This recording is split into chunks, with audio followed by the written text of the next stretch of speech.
আসসালামু আলাইকুম। আমি আজকে আপনাদেরকে দেখাবো ভুট্টা, এরপরে আলু আর এই যে কোয়াশ কোয়াশ নামে একটা চাইনা ফল আমাদের এখানে হয়েছে, অনেক সুন্দর হয়েছে। যেভাবে চায়নার দেখা ভিডিওতে ঠিক সেরকমভাবেই হয়েছে আমাদের দেশে। এক একটা গাছে 2টা 3টা, কোনো গাছে 4টাও দেখলাম। এই ভিডিও জুড়ে থাকবে ভুট্টার ক্ষেত, কোয়াশ আর হইল আলু।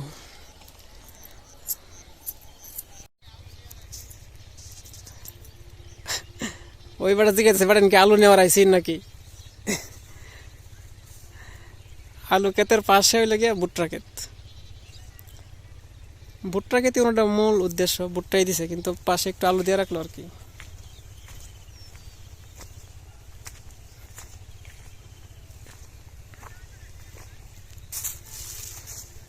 ভুট্টা আর ভুট্টা, শুধু ভুট্টা। এটা অনেক পরে লাগাইছে ভুট্টাটা, এই জন্যে ভুট্টা এখনো ধরে নাই, মানে ভুট্টার মোচা ধরে নাই এখনো।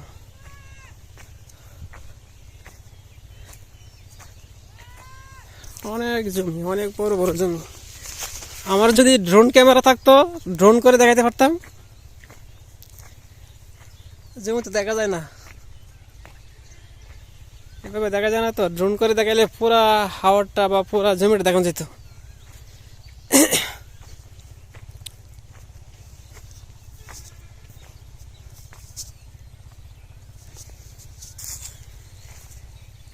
আমি হাঁটবো আর চারপাশে শুধু এভাবে ভিডিও করব।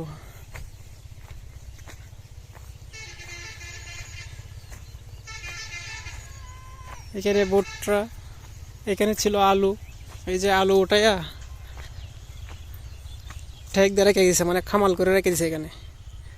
এটার নিচে অবশ্যই আলু আছে, আর ওই পাশেও ভুট্টা।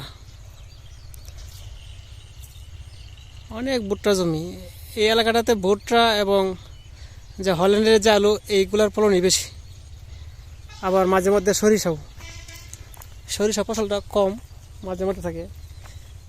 এই এলাকার কৃষক মনে হয় যে ভুট্টা এবং আলুতে লাভবান বেশি, কারণ কৃষকে এখন আগের আধুনিক কৃষক বা এই যে গ্রামের কৃষক সেইগুলো নেই। কৃষক এখন অনেকাংশেই আপডেট হয়েছে, স্মার্ট কৃষক হয়েছে এখন। আর স্মার্ট কৃষক যারা, তারা চালাকি করে ফসল বেশি নেয়, এবং যেই ফসল বেশি হয় সেইটাই মাঠে বুনে বা পলায়। এখানে ছিল কয়দিন আগেও। ভুট্টাকে দেখলে মনে হচ্ছে জঙ্গলে আয় পড়ছি, এইরকমভাবে হয়েছে। একবারে সুন্দর হয়েছে, ঘন গাঢ় হয়েছে, অন্ধকার অন্ধকার লাগে, সেই জন্য বলি আর কিছু জঙ্গলে। আর ভুট্টা ক্ষেতের পাশাপাশি পাকে পাকে আলু ক্ষেত তো আছেই, যেহেতু ওনাদের প্রধান ফসলই এখানে ভুট্টা আর আলু। শুধু ভুট্টা ক্ষেত থাকবে আলু ক্ষেত থাকবে না, এটা তো হয় না। ওই যে দূরে দেখা যাচ্ছে আলু উঠায় রাখছে এখানে।